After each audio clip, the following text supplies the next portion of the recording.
Welcome back to Ben Keenan Just Can't Stop Talking, the water cooler episode, aka the 10-ish minute news and culture roundup, where we talk about everything that happened a little bit over the weekend, but mostly over the past 24 hours, so that you are a little bit smarter about a lot of things. It is Tuesday, April 8th. If you're just joining us and you realize, oh wait, it's Tuesday, why are you saying things that happened over the weekend? It's because I'm filming this on Monday. You see it Tuesday morning. Everything is one day delayed. Does that make sense? I am still personally recovering from the season finale of White Lotus, and I'm down to talk about this in greater depth with all of my theories and what I think should happen in the next season in a different forum, potentially a different video. If that is something that you are interested, you have to let me know. Otherwise, I'm just going to skip all the thoughts for today's episode that I have about that season, and we're just going to go ahead and jump into the news. Cool? Cool. So off the back of Trump's tariffs, the stock market basically just absolutely plummeted. That happened over the weekend. Obviously, nothing had changed. Trump went golfing. So China's stock market opened before the US with the worst single-day crash since 2008. The S&P 500 is having the worst 3 consecutive days since October of 1987, and the Dow also dropped 1,200 points at opening. And yes, of course, we're creeping closer and closer to a recession, unfortunately. Here is Fox News' Maria Bartiromo talking about it. It is going to have an effect on Main Street. Some things will become higher priced.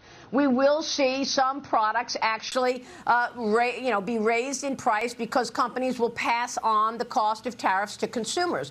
I would expect that. That's why you have some people saying that we could see a recession, we'll see a growth slowdown. This morning, Nancy Lazar, who I follow very closely, and I think she's terrific, from Piper Sandler, she says if the tariffs stay in place for at least the next 6 months, even if only 50% of the price shocks where we're seeing products go higher in price show through the economy, U.S. real GDP is on track to decline about 1% in the second quarter and in the third quarter, with unemployment rising. But wait, in case you thought it was going to be interesting and just a slow day of constantly knowing exactly what Trump was going to do in every next step, the Dow actually turned positive, gaining 1,200 points upon reports that Kevin Hassett, who is Trump's chief economics officer, was saying that Trump was considering a 90-day pause on all tariffs on all countries except for China. But then the White House came out with a statement that said, any suggestion of Trump considering a 90-day pause on tariffs is, quote, fake news. So as you can imagine, immediately after that, the Dow had raised 1,200. Well, it crashed another 1,000 points. Basically, it's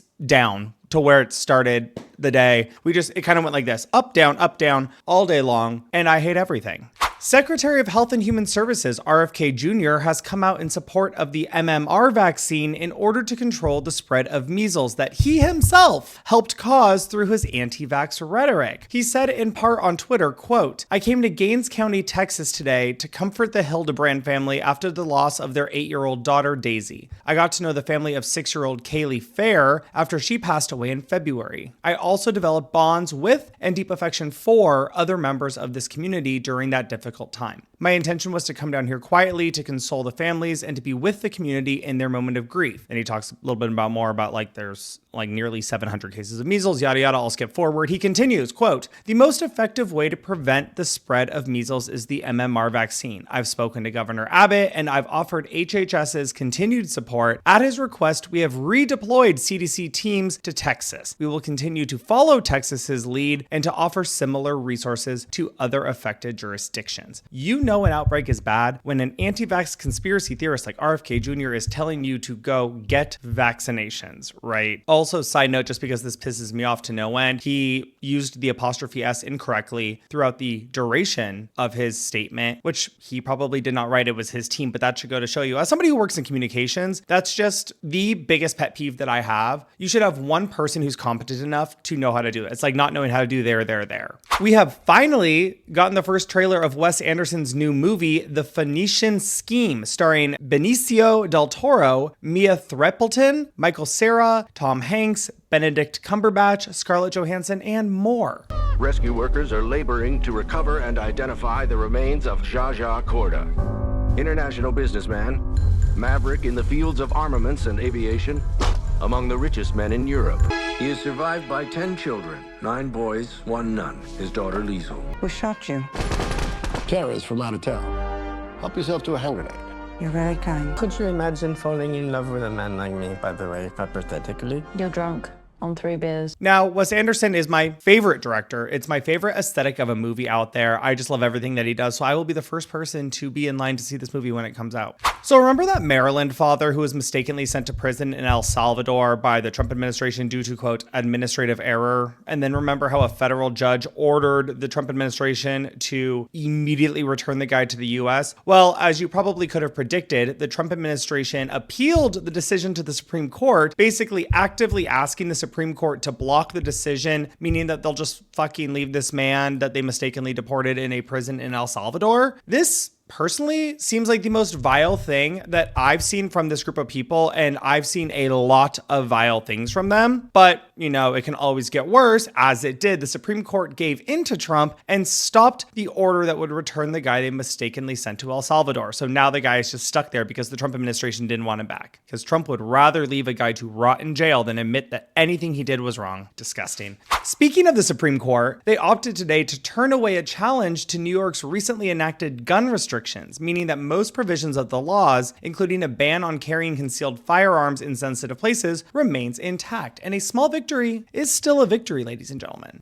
Billboard has named Nicki Minaj the best female rapper of all time, saying, quote, "The Queen's icon became the first female rapper to eclipse triple-digit Billboard Hot 100 hits in 2018, and her connection to the Barbs remains stronger than ever as the Pink Friday 2 World Tour became the highest-grossing tour for a female rapper in history." Name is Mirage, and so it kind of derived from Mirage, obviously. And my name became Minaj when I started eating these rap bitches with a nasty flow.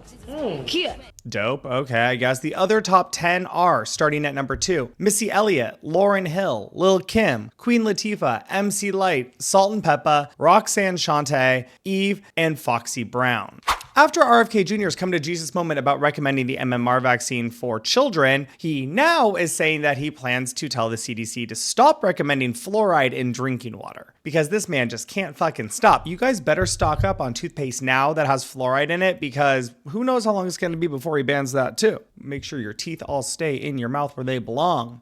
An American YouTuber has been arrested for visiting an off-limits island in the Indian Ocean and leaving a can of Diet Coke for the reclusive Sentinelese tribe. Objectively funny. Less funny? In 2018, the tribe killed an American missionary who arrived illegally on the beach. So maybe laws are in place for a reason, and consider that next time you're just trying to do something for the hee-hee-ha-has. So back to the Supreme Court again. They lifted a court order blocking Trump from deporting Venezuelans under a rarely used 1798 wartime law called the Alien Enemies Act. The University of Florida beat the University of Houston to win the men's NCAA March Madness tournament. And over the weekend, the UConn Huskies women's team won the women's NCAA March Madness tournament. The road ends here. Pull-up jump shot. He's got it. One shot. And it's over. It's a great day to be a Gator. So, claps all around. I didn't have either of them winning. My bracket was busted like round 2 for both. I don't want to hear about it. And finally, Mercury retrograde has officially ended last night. From what I hear, that's good, which is good because we can all use all the good stuff we can get nowadays, myself included, right? And that's it. That's all the news that happened over the weekend and yesterday. I will be back tomorrow with more news because news is always happening. If you cannot wait until then, you can find me on social media. I am on TikTok and YouTube at I've Been Traveling. I'm on Instagram and Threads at Ben Keenan. You can always find me here at the podcast at Ben Keenan Just Can't Stop Talking on Spotify and Apple Podcasts. Don't forget to like, subscribe, follow, comment, share, whatever you want to do because we're growing this faster than I thought. And I love it. And I love you. So until tomorrow, bye.